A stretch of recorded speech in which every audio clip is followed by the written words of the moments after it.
Hello everyone, स्वागत है आप सबका हमारे YouTube चैनल में। तो आज एक बहुत ही अच्छा टॉपिक पढ़ने वाले हैं जिसका नाम आप बोर्ड पे लिखा हुआ पा रहे हैं। इसका टॉपिक का नाम क्या है? Position vector. ओके, क्या पढ़ने वाले हैं? Position vector.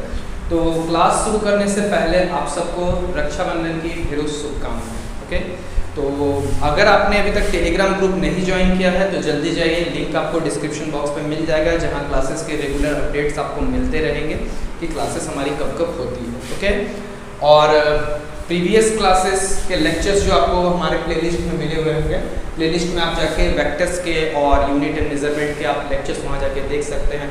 मैथ्स के भी हैं वहाँ पर, केमिस्ट्री के भी और भी लेक्चर्स हैं, आप उनको आराम से देख सकते हैं। ओके, तो चलिए स्टार्ट करते हैं। आज का लेक्चर है, क्या है टॉपिक का नाम आप देख सकते हैं, पोजीशन वेक्टर की बात कर रहे हैं। किसकी बात कर रहे हैं हम लोग यहाँ? पोजीशन वेक्टर की बात कर रहे हैं। तो अगर मैं बात कर रहा हूँ पोजीशन वेक्टर की बात कर रहा हूँ, तो ऐसा वेक्टर, ओके, नाम से समझ में आ रहा है, ऐसा वेक्टर जो पोजीशन को डिस्क्राइब करता है, पोजीशन को डिस्क्राइब करने का काम करता है, उसको हम लोग कहते हैं पोजीशन वेक्टर के नाम से। ओके, तो यहाँ पर अगर मैं डेफिनेशन लिखना चाहता हूँ, क्या लिखना चाहता हूँ? The vector which represent the position of a point, either it may be point or some object, is known as what? known as क्या? position वेक्टर के नाम से हम उसे जानते हैं। ओके, लेकिन यहाँ पर एक कुछ साथ में एक और मैं टर्म जोड़ना चाहूँगा कि the vector which represent the position of an object, लेकिन पोजीशन किसके रेस्पेक्ट में? यहां पर समझना है विथ रेस्पेक्ट टू क्या? ऑरिजिन। विथ रेस्पेक्ट टू क्या? ऑरिजिन। ऑरिजिन के रेस्पेक्ट में, यानी किसी, जिसको हिंदी में कहते हैं मूल बिंदु के रेस्पेक्ट में, अगर हम किसी का पोजीशन डिस्क्राइब कर रहे हैं, किसके बारे में रिप्रेजेंट कर रहे हैं, तो उसको हम लोग कहते हैं पोजीशन वेक्टर के फॉर्म में कहते हैं, उसे कहते हैं उसका पोजीशन। ओके, अब यहाँ मैं इसको रिप्रेजेंट करने की कोशिश कर रहा हूँ। देखिए यहाँ से ये जो भी है मैं इसको प्लेन में रिप्रेजेंट कर रहा हूँ, प्लेन रिप्रेजेंट प्लेन में, ठीक ना। प्लेन में कहने का मतलब है कि मैं इसको पहले x और y प्लेन में रिप्रेजेंट करना चाह रहा हूँ। देखिए x और y प्लेन में ये x एक्सिस का है और ये y एक्सिस है, और ठीक यहाँ पर कोई हमने एक पॉइंट लिया है, पॉइंट P।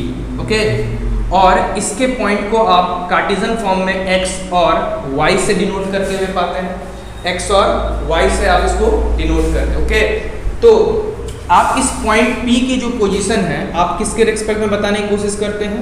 ओरिजिन के रेस्पेक्ट में। तो O से P जो है, ओके, O से P, देखिए आप यहाँ से हमने ये एक वेक्टर हो गया ना, अगर मैं इसको अलग से यहाँ बनाने की कोशिश कर रहा हूँ तो ये एक अलग से वेक्टर बन रहा है। ये जो वेक्टर है, ओके, ये जो वेक्टर है ये आपका एक ऐसा वेक्टर है जो यहाँ से, इसकी टेल है ये, ओके, और ये इसकी क्या है? हेड है। तो ये जो दिख रहा है यही क्या है? पोजीशन वेक्टर है, जो इसके पोजीशन को बताने की कोशिश कर रहा है। तो ये एक ऐसा वेक्टर बन गया है जो पोजीशन बताने का काम कर लेगा। किसके रेस्पेक्ट में? बार बार बोल रहा हूं मैं, ओरिजिन के रेस्पेक्ट में। किसके रेस्पेक्ट में? ओरिजिन के रेस्पेक्ट में। लेकिन इसको रिप्रेजेंट कैसे करेंगे वो भी जरा देख लेते हैं। देखिए ध्यान से, सपोज करता हूँ कि मैं यहाँ पर एक एंगल थीटा बना रहा हूँ, ठीक है, थीटा बना रहा हूँ। तो अगर मैं यहाँ से देख रहा हूँ तो x कहने का मतलब क्या है कि ये पॉइंट P जो है वो x एक्सिस में x डिस्टेंस पे है, ओके, और y एक्सिस पे जो है वो क्या है? y डिस्टेंस पे है। x एक्सिस से अगर आप x और y डिस्टेंस चले तब ना आप उस पोजीशन पे पहुंचेंगे। ओके, तो अगर आपने प्रीवियस लेक्चर देखा हुआ है तो आपको समझने बहुत आसानी से होगी। अगर नहीं देखा है तो जाइए अभी तुरंत प्लेलिस्ट में और वीडियो को पहले आप उसको देख लीजिए जहाँ पे यूनिट वेक्टर को हमने बताया था। तो O से P को जो वेक्टर है, अगर मैं इसको R से रिप्रेजेंट करता हूँ, आमतौर पे पोजीशन वेक्टर को आप R से रिप्रेजेंट करते हैं, तो पोजीशन वेक्टर R जो लिखा जाता है, X के तरफ आप गए हैं, Y के तरफ गए हैं। तो मैंने प्रीवियस लेक्चर में बताया था कि अगर आप X के तरफ तीन तरह के यूनिट वेक्टर को रिप्रेजेंट किया, I, J और K को। I का जो होता है वो X के तरफ रिप्रेजेंट करता था, J जो होता था वो Y के तरफ, और जो K होता था वो आपका Z एक्सिस के तरफ, वो 3 डायमेंशन। बट हमारा यहाँ जो हम डिस्क्रिप्शन ले रहे हैं या डिस्क्राइब कर रहे हैं वो कैसा है, प्लेन पे, इसलिए x और y पे हमारा बात करेंगे। तो x एक्सिस पे गए हैं जो कि x के तरफ, इसलिए हमने i कैप यूनिट वेक्टर लगाया है, और y में जा रहे हैं तो इसके लिए j कैप लगाया है। तो ये जो वेक्टर आपका दिख रहा है, ये जो vector r is equal to xi cap plus yj cap, क्या है, r वेक्टर r बराबर xi cap plus yj cap जो है वो आपका क्या बन जाता है, पोजीशन वेक्टर बनता है। क्या बनता है आपका, पोजीशन वेक्टर। यानी इस पॉइंट P की जो पोजीशन है इसको आप ऐसे भी लिख सकते हैं OP वेक्टर, O से P वेक्टर की बात कर रहे हैं। OP वेक्टर जो है ये पॉइंट P की जो है पोजीशन बताने का काम कर रहा है, तो वेक्टर R बराबर क्या हो गया, xi cap plus yj cap. अगर मैं इसको एक न्यूमेरिकल वैल्यू असाइन कर देता हूँ 2 और 3, तो आप सिंपल उसकी पोजीशन वेक्टर को कैसे रिप्रेजेंट करते हैं, 2i cap plus 3j cap से आप उसको रिप्रेजेंट करते हैं। ओके, तो ये आपको, आई होप कि आपको ये सारी बातें अच्छे से समझ में आ गई होगी कि कैसे करके ये हम लिखते हैं। Okay, 2i cap plus 3j cap, ये 2D की बात कर रहे हैं सारा का सारा। तो अगर मैं आपसे पूछूं कि इस वेक्टर की मैग्नीट्यूड कैसे करके निकालते हैं पोजीशन वेक्टर की, तो आपको अच्छे से ये बात पता होगी कि किसी वेक्टर का मैग्नीट्यूड कैसे निकालते हैं। 2D में बात कर रहे हैं तो आपको पता है, प्रीवियस क्लास लेक्चर में बताया कि ये वेक्टर को आप मॉड से रिप्रेजेंट करेंगे। ये क्या बता रहे हैं, हम इसकी मैग्नीट्यूड बता रहे हैं। क्या बता रहे हैं, मैग्नीट्यूड बताने की कोशिश कर रहे हैं। और या तो सिंपल आप उसको r से रिप्रेजेंट करते हैं, तो क्या हो जाएगा यहाँ x square plus y square, x square plus y square.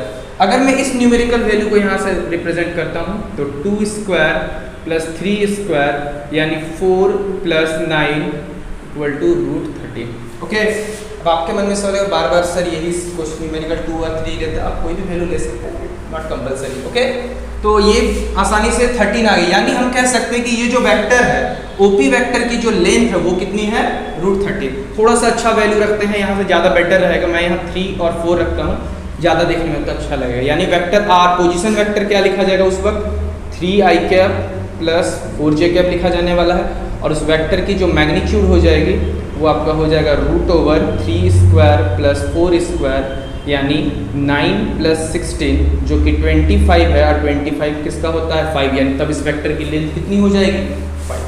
तो हम कह सकते हैं कि अगर हम इस डायरेक्शन में 5 जाते हैं, 5 मीटर सेंटीमीटर, ठीक ना, अभी डायरेक्शन की बात हम लोग नहीं करें, अगर 5 मीटर पे चले जाते हैं तो हम उस पॉइंट पे, रिक्वायर्ड पॉइंट पे पहुंच जाएंगे जो उसकी पोजीशन को डिस्क्राइब करेगा। That's why this vector is known as, क्या कहलाएंगे हम उसको, पोजीशन वेक्टर के नाम से जानते हैं। ओके, अब अगर आपको पोजीशन वेक्टर पता है तो आप आराम से यूनिट वेक्टर भी उसके निकाल सकते हैं, जो कि प्रीवियस क्लास में हमने पढ़ा था कि यूनिट वेक्टर जिसको हम लोग r कैप से डिनोट करते हैं, किसी का भी यूनिट को रिप्रेजेंट करने के उसको कैप लगा देते हैं। तो शायद आपको पता होगा वेक्टर r बाई r क्या होता था, vector r by r।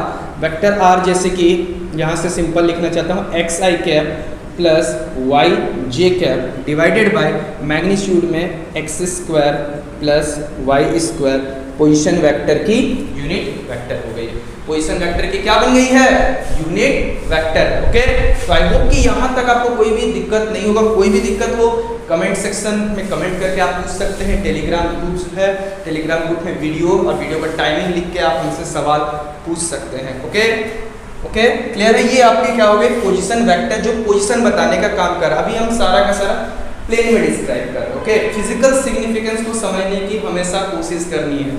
Okay, physical significance को हमेशा समझने की कोशिश करनी है। ओके, विदाउट फिजिकल सिग्निफिकेंस अगर आप आगे बढ़ते हैं तो हर स्टेप में आपको प्रॉब्लम होगा।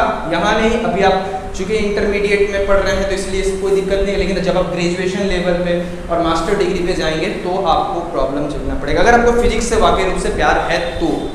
अदरवाइज अगर फिजिक्स से मोहब्बत नहीं है तो फिर आपको पता ही क्या है। खैर कोई बात नहीं, चलिए बढ़ते हैं अपने। यहाँ से तो समझ में आ गई पोजीशन को किस तरीके रिप्रेजेंट करता है। अगर मैं बात करता हूँ एंगल की, यहाँ बात करता हूँ तो देखिए ध्यान से कि अगर मैं यहाँ थीटा लिखना चाहता हूँ, टेन थीटा से रिप्रेजेंट करना चाहता हूँ इस चीज़ को, तो आप लिखते हैं टेन थीटा इज होता है आपका परपेंडिकुलर बाई बेस। क्या होता है, परपेंडिकुलर बाई बेस। इस एंगल के लिए परपेंडिकुलर ये वाला, चूंकि यहाँ पर 90 डिग्री ड्रॉ कर रहे हैं हम लोग, परपेंडिकुलर ये वाला, बेस ये वाला, यानी आपका हो गया, सपोज इसका m नाम दे देते हैं यानी ये वाला है आपका y और ये वाला है आपका x, यानी theta is equal to tan inverse y by x। तो ये आपका रिप्रेजेंट हो रहा है उसका एंगल। एंगल से क्या रिप्रेजेंट होता है भाई? एंगल से रिप्रेजेंट हो करते हैं हम उसकी डायरेक्शन को। किसकी डायरेक्शन को? पोजीशन वेक्टर की। मैं सारा डिस्कशन पोजीशन वेक्टर पे कर रहा हूँ। ओके, सारा डिस्कशन किस पे कर रहा हूँ? पोजीशन वेक्टर पे। तो पोजीशन वेक्टर को रिप्रेजेंट करने के लिए आप दो चीजों का यूज, एक तो पोजीशन वेक्टर को वेक्टर में इस तरह से रिप्रेजेंट कर रहे हैं एक्स आई कैप प्लस वाई जे कैप के फॉर्म में प्लेन में, और अगर आप उसका यूनिट वेक्टर निकालते इस तरीके से और किसी चीज को उसका डायरेक्शन पता करने की कोशिश कर रहे हैं तो आपको क्या यूज करना है? Theta is equal to tan inverse y by x। क्या यूज करना है? tan inverse y by x का यूज करना है। ओके, क्लियर है? तो ये चीज आपको बहुत आसानी से समझ में आ गया होगा कि ये बात कर रहे हैं हम लोग 2D प्लेन की बात कर रहे हैं। 2D इसलिए प्लेन की बात करने का मतलब क्या है? 2D डिस्क्रिप्शन है हमारा, 2 डायमेंशनल। ठीक है ना?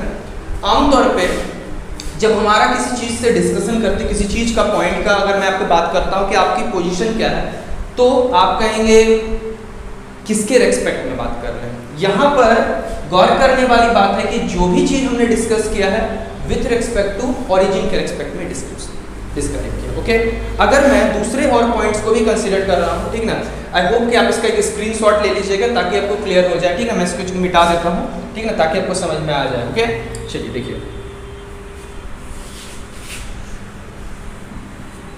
अगर मैं अलग अलग जगह पे अलग अलग पोजीशन की बात कर रहा हूं तो सारा का सारा पोजीशन का जब बताने की कोशिश कर रहे हैं तो आप विथ रेस्पेक्ट टू ओरिजिन ही बताने की कोशिश कर रहे हैं। ओके,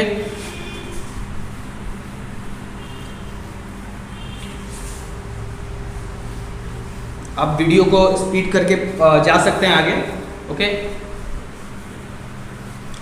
देखिए, अगर मैं बात करता हूं कि पोजीशन, ठीक ना, पोजीशन किसके रेस्पेक्ट में? ओरिजिन के रेस्पेक्ट में बताने की कोशिश कर रहा है, लेकिन क्या ये यूनिवर्सल है, मतलब सबके लिए वैलिड है? बिल्कुल भी नहीं। यहाँ पर जो हमने यूज किया जाता है यहाँ पर वो सिंपल और सिंपल ओरिजिन के रेस्पेक्ट में किया जाता है। मैं आपकी पोजीशन पूछता हूँ कि आपकी पोजीशन क्या है, तो आपके मन में सवाल आएगा कि किसके रेस्पेक्ट में, किसके लिए क्या पोजीशन है। तो इस चीज को ध्यान रखना है कि जब कोई भी ना हो यहाँ पर पॉइंट कंसेप्ट में, तो ओरिजिन आप अपना एक सिस्टम बनाएंगे। वो सिस्टम 2D सिस्टम भी हो सकता है, 1D भी हो सकता है, इनफैक्ट 3D हो सकता है, और इसके बाद आप देख सकते हैं कार्टेशियन के फॉर्म में भी रिप्रेजेंट कर सकते हैं, पोलर भी रिप्रेजेंट कर सकते हैं, सिलेंड्रिकल रिप्रेजेंट कर सकते हैं, स्फेरिकल रिप्रेजेंट कर सकते हैं। ये आपकी चॉइस होगी। ओके, आप किस सिस्टम में रिप्रेजेंट करना चाहते हैं। अगर मैं बात करता हूं कि मेरी पोजीशन क्या है, तो मैं बोलूंगा सामने यहाँ मेरा बेंच रखा हुआ है, तो इस बेंच से मेरी कुछ अलग पोजीशन होगी। अगर आप कैमरा से मोबाइल में, तो आप जो मोबाइल में देख रहे हैं आप मुझको स्क्रीन में देख रहे हैं, तो मैं आपको 2D में देख रहा हूँ। ओके, 2D प्लेन में मोबाइल का जो आप सरफेस वहाँ देख पा रहे हैं वो है x, और आप ले सकते हैं ऐसे y। ओके, तो x और y के पोजीशन में आप मुझको देख पा रहे हैं। तो अगर मैं इस दीवार के सामने, मेरे यहाँ दीवार है, ओके, उस दीवार से मेरी पोजीशन अलग होगी। तो पोजीशन जो है ना वो अलग अलग पॉइंट ऑफ रेफरेंस के लिए अलग अलग हो सकती है, वो रिजिड नहीं है। बार बार बता रहा हूँ, वो रिजिड नहीं है। तो पोजीशन वेक्टर अगर मैं बात करता हूं तो आपको यूनिवर्सल बनाने के लिए हमने माना कि यूनिवर्सल होता नहीं, हमने किसको रेफरेंस मान लिया? ओरिजिन को रेस्पेक्ट में मान लिया, वेक्टर के सेंस में। लेकिन अगर आप अपना कोऑर्डिनेट सिस्टम बना सकते हैं, अपना कोऑर्डिनेट सिस्टम चूज कर सकते हैं, इसके लिए आप इंडिपेंडेंट हैं। ओके, समझ में आएगी बात? क्लियर है? तो थोड़ा सा पेचीदा लग रहा होगा, ठीक ना, बट लैंग्वेज को एक एक चीज को समझना है, ठीक ना, थोड़ा, क्योंकि मेरा एक टर्म जो मैं यहाँ यूज करूंगा हर एक चीज का एक मीनिंग निकल के सामने आएगा। ओके, चलिए देखते हैं, समझते हैं। मैं कुछ कुछ यहाँ पर बातें जैसे यहाँ पर समझने की कोशिश की कि पोजीशन दिखाने की कोशिश कर रहा हूँ। तो यहाँ से जैसे मैंने x डैश लिख दिया है, y और y डैश लिखा हुआ, और यहाँ पर हमने एक पॉइंट लिया P, यहाँ पे Q, यहाँ पर R और यहाँ पर S, ठीक ना। चलिए इसका कोऑर्डिनेट मैं दे देता हूँ 2 4, ये दोनों ही पॉजिटिव होंगे। ये हो जाएगा -4 और 2, यहाँ पर -3 और 3, यहाँ पर x पॉजिटिव होता है, y नेगेटिव होता है, 4 और -2। तो आप बोलेंगे इसकी पोजीशन ये है, इसकी पोजीशन ये है, और इसकी पोजीशन ये है, और इसकी पोजीशन है ये। ओके, जल्दी से वीडियो को आप पॉज करके आप मुझे बताइए कि किस OP की पोजीशन है, P की पोजीशन कैसे लिखेंगे, Q की पोजीशन कैसे लिखेंगे, R की और S की पोजीशन कैसे करके लिखने वाले हैं। ओके, बोर्ड थोड़ा गंदा दिख रहा है, ठीक ना, बोर्ड थोड़ा गंदा दिख रहा है, बट ठीक ना। ओके, चलिए ट्राई करिए, ठीक ना, वीडियो को पॉज करके ट्राई करना है। आई होप कि आप उसको ट्राई कर रहे होंगे, ठीक ना। चलिए मैं थोड़ा सा बोर्ड को साफ कर लेता हूँ, ठीक है। चलिए समझते हैं कि इसको कैसे करके करते हैं, ठीक है। ओके, देखिए अगर मैं P की पोजीशन लिखना चाहता हूँ तो आप क्या लिखेंगे, OP vector. Okay, OP vector x में 2 है, y में, तो सिंपल लिख देंगे भाई 2i cap plus 4j cap. Okay okay, समझ में आया है, क्लियर है। x में 2 है, y में 4 है, 2i cap plus 4j cap. i cap लिखा हुआ है तो x के लिए है, y है तो j के लिए प्रेजेंट कर रहे हैं, ठीक है। q के लिखना चाहते हैं तो OQ क्या हो जाने वाला है भाई, minus 4i cap plus 2j cap. और अगर मैं OS लिखना चाहता हूँ तो 4i सॉरी s पहले, ठीक है, कोई दिक्कत नहीं है, आप किसी को भी ऑर्डर में लिख सकते हैं, कोई दिक्कत नहीं है। PQRS है, ठीक है, यहाँ पर देख सकते हैं 4i cap minus 3j cap. और अगर OR लिखना चाहते हैं तो क्या लिखेंगे भाई, minus 3i cap minus 3j cap. Okay, simple सा है। मैग्नीट्यूड निकालना चाहते हैं, आराम से निकल जाएगा इसका। अगर OP का मैग्नीट्यूड निकालना चाहते हैं तो √2 स्क्वायर प्लस 4 स्क्वायर, आंसर आपके सामने है। OQ का मैग्नीट्यूड निकालना चाहते हैं तो -4 का स्क्वायर और 2 का स्क्वायर हो जाएगा, ठीक है। सिमिलरली आप ऐसे कर सकते हैं। ओके, कोई दिक्कत है, कोई दिक्कत है, कमेंट सेक्शन है आपके सामने, कमेंट सेक्शन में आप कमेंट करके पूछ सकते हैं। ओके, वीडियो अगर अच्छा लग रहा हो तो लाइक कर देना है। ओके, लाइक कर देना है। और चैनल में अगर नए देख रहे हो, बार बार बोल रहा हूँ, चैनल में अगर नए देख रहे हो तो चैनल को क्या करना है, पता करना है, ठीक ना। और मैं बोलूँगा नहीं, ठीक ना, आप खुद समझदार है, इतनी रिस्पॉन्सिबिलिटी आपको बनती है कि हम लोग अगर आपके लिए मेहनत कर रहे हैं तो आपका भी कुछ रिस्पॉन्सिबिलिटी बनता है, इररिस्पॉन्सिबल होकर कोई काम नहीं करना है। ओके, चलिए समझते हैं, ये तो हो गई सबकी बात है, ठीक ना। चलिए थीटा भी आपको पता होना चाहिए, ये θ1 हो जाएगा। इधर से अगर मैं आपसे θ2 पूछता हूँ, θ3 पूछता हूँ, θ4, आप ये भी निकाल सकते हैं। ओके, ये आप मुझे निकाल के कमेंट सेक्शन में बताइए। ओके, चलिए ये तो हो गई position vector with respect to origin. Okay, लेकिन एक चीज और है जो आपके काम की होने वाली है, वो है पोजीशन वेक्टर के अलावा एक चीज और होने वाली है, वो है डिस्प्लेसमेंट वेक्टर। ओके, क्या होने वाली है, डिस्प्लेसमेंट वेक्टर। थोड़ा सा इसमें लोगों को भ्रम रहता है कि डिस्प्लेसमेंट वेक्टर है क्या, ठीक है। तो आई होप कि आज के बाद से ये भ्रम आपका मिट जाने वाला है। ओके, आज के बाद से आपका भ्रम मिट जाने वाला है। ओके, चलिए देखते हैं, क्वेश्चन भी करेंगे, ठीक ना, लेकिन आने वाली वीडियोस पे। ओके, वीडियो को मैं ज़्यादा बड़ा नहीं करना चाह रहा हूँ, ठीक है, वीडियो को मैं ज़्यादा बड़ा नहीं, शॉर्ट में रखना चाहता हूँ ताकि आपके समय बचे, कम टाइम में प्रोडक्टिविटी आपकी वो इफेक्टिवली आप पढ़ सकें। ओके, इफेक्टिवली पढ़ाई ऐसी होनी चाहिए कि आपकी इफेक्टिव पढ़ाई, आप कैसे पढ़ रहे हैं ये आप डिसाइड कर रहे हैं। ओके, चलिए देखिए पोजीशन वेक्टर को भी हम यहाँ मिटाते हैं, ठीक ना। थोड़ा सा इसको मैं यहाँ नाम चेंज करता हूँ, ठीक है। अगला क्या है नाम भाई, नाम क्या लिख रहा हूँ, डिस्प्लेसमेंट वेक्टर। ओके, क्या लिखना चाहता हूँ, डिस्प्लेसमेंट वेक्टर। क्या लिखना है, डिस्प्लेसमेंट। डिस्प्लेसमेंट का मतलब क्या होता है, अगर आप मुझे बता सकते हैं तो कोई आप जानते हैं तो अपने खुद से एक सवाल पूछे कि डिस्प्लेसमेंट वेक्टर का क्या मतलब है। डिस्टेंस और डिस्प्लेसमेंट में आपको अंतर बहुत अच्छे से समझ में आ रहा होता है, ठीक है ना, बचपन से ही पढ़ते आ रहे होंगे, ठीक है। ओके, चलिए डिस्प्लेसमेंट वेक्टर का मतलब मैं यहाँ बता रहा हूँ, जैसे समझिए यहाँ से ये x है और ये y है, ये पॉइंट है P, ठीक है, ये पॉइंट है Q। ऐसे P क्यों लेता हूँ, ज़्यादा बेटर रहेगा। A फॉर एप्पल से स्टार्ट करता हूँ, A फॉर एप्पल से स्टार्ट करते हैं। तो देखिए ध्यान से, आप x और y, इस x1 और y1 ले, इसकी इनिशियल पोजीशन थी, ठीक ना। हो क्या गया, सपोज यहाँ पर कोई आप ही थे, ठीक है, वो किसी दूसरे पॉइंट B पे चला गया, दूसरे पॉइंट B पे चला गया, तो ये किसी दूसरे पॉइंट x2 और y2 पे पहुँच गया है, तो इसकी ये क्या हो गई है, डिस्प्लेस हो गई। A से अगर वो B गया है तो उसकी डिस्प्लेसमेंट हुई है ना। तो ये जो AB हम लोग रिप्रेजेंट कर रहे हैं, A से B, that is known as displacement vector. क्या नाम है उसको, क्या कहते हैं हम लोग उसको, डिस्प्लेसमेंट वेक्टर के नाम से जानते हैं। A से B अगर जाता है कोई वेक्टर, जैसे A पे था कोई पॉइंट, वो B पे डिस्प्लेस हो गया, that is known as displacement vector. इसको मैं डिस्प्लेसमेंट वेक्टर कह रहा हूँ क्योंकि इसको डिस्प्लेस किया गया, ये मान के चल रहे हैं। ओके, तो A से B है तो डिस्प्लेसमेंट वेक्टर है। अब इसको लिखेंगे कैसे भाई, यही तो समस्या है, कैसे लिखेंगे, ध्यान से देखिए। इसको रिप्रेजेंट करते हैं पोजीशन वेक्टर, PV का मतलब क्या है, position vector of B minus position vector of A।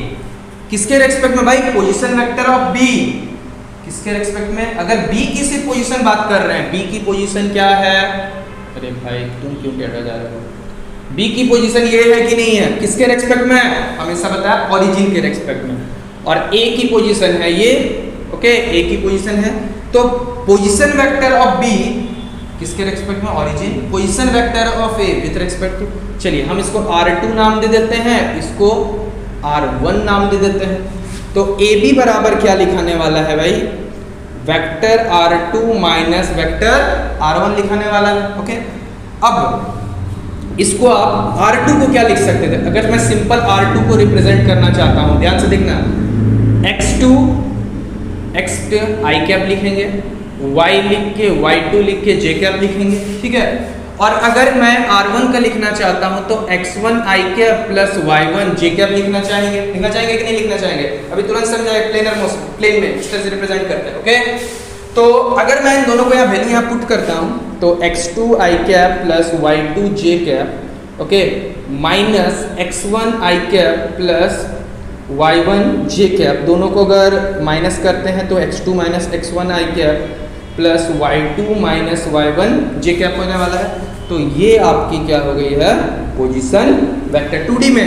I repeat, बार बार मैं चल रहा, मैं 2D पे चल रहा हूँ, 2D पे, ओके, 2D पे, ओके।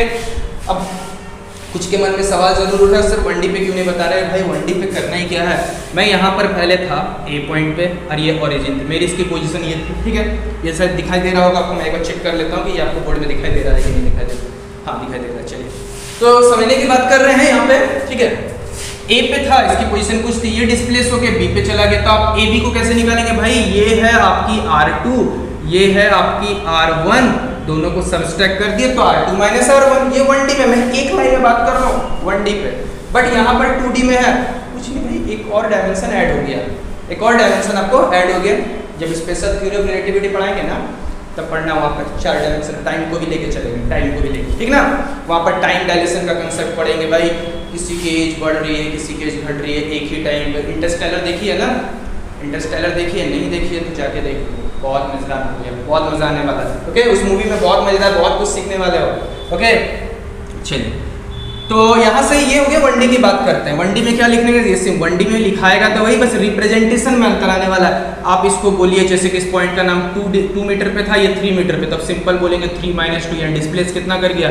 1 मीटर के सेंस में। लेकिन हम यहाँ बात कर रहे हैं 2D की बात कर रहे हैं, तो x2 minus x1 i cap plus y2 minus y1 j cap की बात करने वाले हैं, जो कि इस तरह से रिप्रेजेंट कर रहे हैं, ओके। तो अगर आप इसको बच्चे क्लास के मेथड से भी देखना चाहेंगे तो भी तो देख सकते हैं भाई।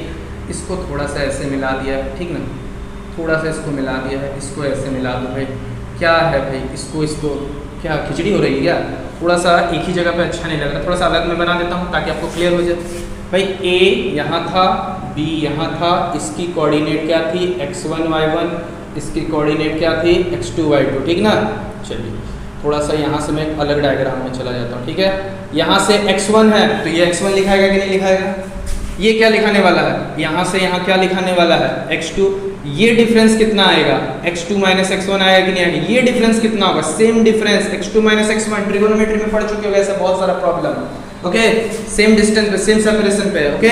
सिमिलरली ये क्या है? ये क्या है? y1, ये क्या है? y2, ठीक है। ये सेपरेशन कितना होगा? ये सेपरेशन, ये ऊपर कर देता हूँ, तो ये क्या होगा? y2 माइनस y1 होगा कि नहीं होगा? y2 माइनस y1 होगा कि नहीं होगा? तो पाइथागोरस लगाएंगे तो क्या आएगा? ये मैग्नीट्यूड इसकी निकल जाएगी। आप देख सकते हैं कि उसका मैं मैग्नीट्यूड लिखने की कोशिश कर रहा हूँ तो क्या लिखने वाला है? x2 माइनस x1 का whole square, y2 minus y1 का होल स्क्वायर। तो आप पोजीशन के डिफरेंस में इसका इसके रेस्पेक्ट में b का position with respect to a का पोजीशन लिखना चाहते हैं, ठीक ना। यहाँ पर देखने वाली बात है, अब मैं यहाँ पर एक टर्म फिर से बोल रहा हूँ, यहाँ से B का पोजीशन लिखना चाह रहे थे A के पोजीशन में, ओके। तो मैं पढ़ा था डिस्प्लेसमेंट वेक्टर, लेकिन पोजीशन की बात कर रहा हूँ। तो एक तरीके से ये डिस्प्लेस तो किया ही है, लेकिन आप इसको एक और सेंस में भी यूज कर सकते हैं कि दो ऑब्जेक्ट हैं A और B, अगर आपको B की पोजीशन बतानी है A के रेस्पेक्ट में तो यही डिस्प्लेसमेंट वेक्टर आपका पोजीशन वेक्टर की तरह, ओके। किसकी तरह काम करने वाला है? पोजीशन वेक्टर की तरह आपका काम करने वाला है, ओके। क्लियर है? तो यहाँ पे समझने की कोशिश कीजिए कि अगर मैं फिर से यहाँ पर अगर मैं इसकी मैग्नीट्यूड लिखने की कोशिश कर रहा हूँ, देखिए root over x2 minus x1 का होल स्क्वायर, ये y2 माइनस, ये है क्या, डिस्प्लेसमेंट वेक्टर की मैग्नीट्यूड है। ओके, यूनिट वेक्टर आपको निकालने आता है, कैसे करेंगे, सेम बाय इसका divided by magnitude. Okay, unit vector निकाल सकते हैं। तो ये यहाँ पर तो हमने बात की थी स्टार्टिंग में ही, डेफिनेशन में बोला कि जब a से b डिस्प्लेस हो गया, इसलिए इसको डिस्प्लेसमेंट वेक्टर बोल रहे हैं। लेकिन यही डिस्प्लेसमेंट वेक्टर को मैं अगर इस तरीके से सेंस में बोलूं कि यहाँ पर कोई पॉइंट है b और यहाँ पर कोई पॉइंट है a, ओके, यहाँ पर कोई पॉइंट है b और यहाँ पर कोई पॉइंट है a, तो b की पोजीशन a के रेस्पेक्ट में बताओ तो क्या करना है भाई, सेम तरीका करना है आपको। a b रिप्रेजेंट करने मिल रहा है तो वही करना है, position vector of b minus position vector of a। Okay, और a b को पोजीशन वेक्टर अगर b रिप्रेजेंट करना चाहते हैं तो आप इसको ऐसे भी लिख रहे हैं, o से b, बीच में माइनस, o से ऐसे भी लिख सकते हैं, जिसको मैंने यहाँ r2 माइनस r1 से। तो यहाँ पर आपको समझ में आ रहा होगा कि पोजीशन डिस्प्लेसमेंट वेक्टर एक तरह का पोजीशन वेक्टर की तरह काम कर सकते हैं।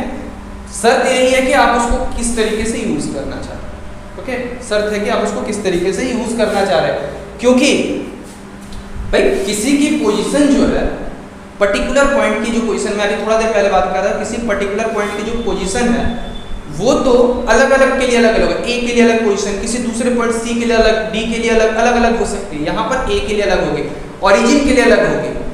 ओके, इस चीज का आपको ध्यान रखते चलना। ओके, आई होप कि आपको ये चीज समझ में आ गई होगी। कि कोई आपको दिक्कत है तो कमेंट सेक्शन में कमेंट करके आप आराम से मुझसे पूछ लीजिए। कोई डाउट है ये तो टेलीग्राम ग्रुप पे आप जुड़ जाइए, ठीक ना, रेगुलर, ठीक ना। कोई डाउट है तो ओके, क्लियर। आई होप कि डाउट तो नहीं होना चाहिए, फिर भी डाउट अगर नहीं आ रहा है तो इसमें भी डाउट है, ठीक ना, कि आप या तो बहुत ज़्यादा तेज हैं, ठीक ना, या तो इस लेवल से ऊपर आप उठ गए हैं जहाँ पर इन चीज़ों की ज़रूरत नहीं है, वीडियो देखने की ज़रूरत नहीं है, वीडियो को आप छोड़ सकते हैं। आगे की अगर यूजफुल वीडियो आपको लग रही है तो देखिए। ओके, समय बर्बाद बिल्कुल भी नहीं करना। ओके, क्लियर है।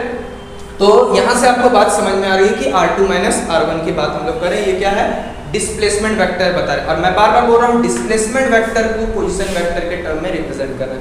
इसको एक और एग्जांपल से, छोटे से एग्जांपल से अगर मैं लिखने की रिप्रेजेंट करने की कोशिश कर रहा हूँ तो ध्यान से देखिए इस चीज को। अगर मैं इसको 3D में एक्सपेंड करूंगा, ठीक ना, 3D में भी एक्सपेंड करूंगा,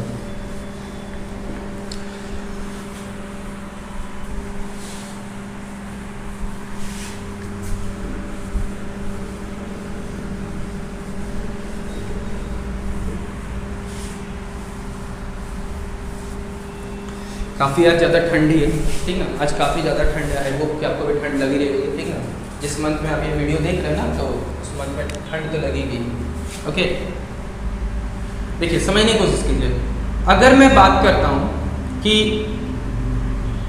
इस तरीके से क्यों कर रहा हूँ, ठीक ना, सिंपल एक छोटा सा एग्जाम्पल। अगर मैं बात करता हूँ पी क्यू पोजिशन, पी की विद रिस्पेक्ट टू, तो आपको निकालना क्या होगा, O Q minus O P, ठीक है ना। इस चीज़ का थोड़ा ध्यान रखने वाली बात है कि पी क्यू में बात कर रहा हूं तो क्यू का पोजीशन निकालना है विथ रेस्पेक्ट टू पी, इसलिए क्यू वाला पहले आएगा, पी वाला बाद में। ओके, अगर मैं बात करता हूं सी डी, तो अगर सी से डी आपका डिस्प्लेस हो रहा है, सी से डी डिस्प्लेस हो रहा है, यानी सी इनिशियल पॉइंट होगा, सी से डी, ये एक सी क्या होगा, इस चीज का आपको ध्यान रखना है। सी क्या है, इनिशियल पोजीशन है भाई, डी क्या है, फाइनल पोजीशन है जहां पे वो पहुंच रहा है।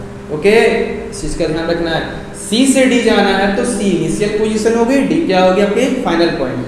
तो आप क्या लिखेंगे, ओ डी माइनस ओ सी, D O D minus O सी। ओके, क्लियर है, समझ में आ रहा है, क्लियर है। ये सब चीजें आपको ध्यान रखने की। पी क्यू बोल रहा हूं तो position vector Q minus position vector P, C D बोल रहा हूं तो डी माइनस सी।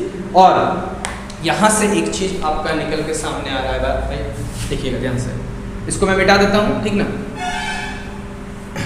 चलिए, एक चीज आपसे अगर पूछा जाए कि दो चीजें क्वांटिटी पढ़े, एक पोजीशन वेक्टर और एक displacement vector. Okay, position vector और डिस्प्लेसमेंट, इनमें से कौन सी क्वांटिटी जो है वो इंडिपेंडेंट ऑफ ओरिजिन है, independent of origin. Okay, independent of origin कहने का मतलब है, पूछा गया आपसे कि डिस्प्लेसमेंट वेक्टर